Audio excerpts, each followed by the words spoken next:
দেখুন একটা ভিডিও আসলে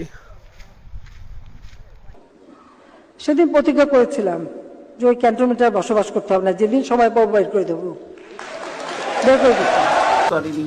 আমি এর বিচারের ভার মহান আল্লাহ ও প্রিয় দেশবাসীর উপর ছেড়ে দিলাম।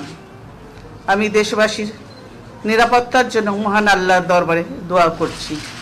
আপনারা সকলেই আমার জন্য দোয়া করবেন।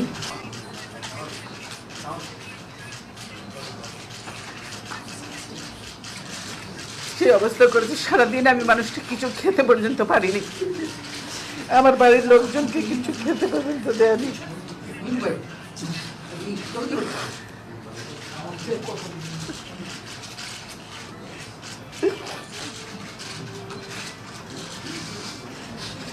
অথচ তারা মিথ্যা কথা বলছে যে আমি নিজের বাড়ি ছেড়ে বেরিয়ে এসেছি। এটা সম্পূর্ণ মিথ্যা কথা, বানোয়ার কথা।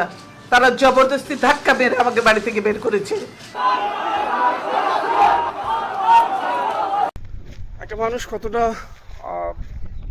আগ্রাসী হলে, কতটা হিংসাত্মক বা হিংসা পরায়ণ হলে, প্রতিহিংসার রাজনীতি করলে, যে ইচ্ছে করে ঘোষণা দিয়ে আরেকজন সাবেক প্রধানমন্ত্রীর বাড়ি দখল করে বা বাড়ি থেকে বের করে দেয়। সত্যি এই জিনিসটা আসলে অনেক লজ্জার এবং অনেক বেদনার। খালেদা জিয়াকে আসলে তার নিজের বাসভবন থেকে যখন বের করে দিয়েছে, উনি অনেক কান্না করেছিলেন, আর হাসিনা অনেক হেসেছিলেন।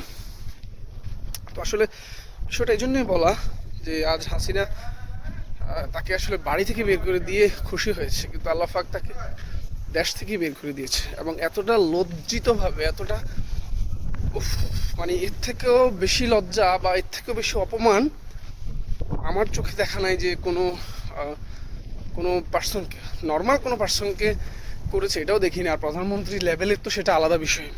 সত্যি আসলে এটা বারবারই বলি আমি যে এটা হাসিনার কর্মফল। এটার কারণে এগুলো আসলে তার কর্মফলের কারণেই হয়েছে। সে নিজেকে মানুষ ভাবে নাই, সে নিজেকে ভেবেছে আল্লাহর থেকে বেশি শক্তিশালী। তার পতন হবে এই জিনিসটা সে কখনো বিশ্বাসই করতে পারেনি। সে কখনোই এটা বিশ্বাস করতে পারেনি যে আমার সাম্রাজ্যের কোনোদিন পতন হয়েছিল বা হবে। এই জিনিসগুলো ভেবেছিল নমরুদ, ফেরাউন, যে তাদের কোনোদিন শেষ হবে না, পতন হবে না। ঠিক ওই লেভেলেই চলে গেছিল শেখ হাসিনা, ওই লেভেলটাইতে পৌঁছে গিয়েছিল। তো সেজন্য তাকে আসলে কোনো সংকেত ছিল না, কিন্তু 5 আগস্টের আগে কোনো সংকেত ছাড়াই তাকে দেশ থেকে বিতাড়িত করেছে, লজ্জিতভাবে, অপমানিত, নিগৃহীতভাবে। সত্যি এখান থেকে অনেক শিক্ষা আছে, অনেক আমি রাজনীতিবিদদের শিক্ষার কথা বলবো না, সাধারণ মানুষেরও শিক্ষা আছে এখান থেকে। যাই হোক, সত্যি অনেক খারাপ লাগলো বিষয়টা, এবং ভালোও লাগলো যে আল্লাহ পাক রব্বুল আলামিনের বিচার সেটা দুনিয়াতেই দেখা যায়। ধন্যবাদ সবাইকে।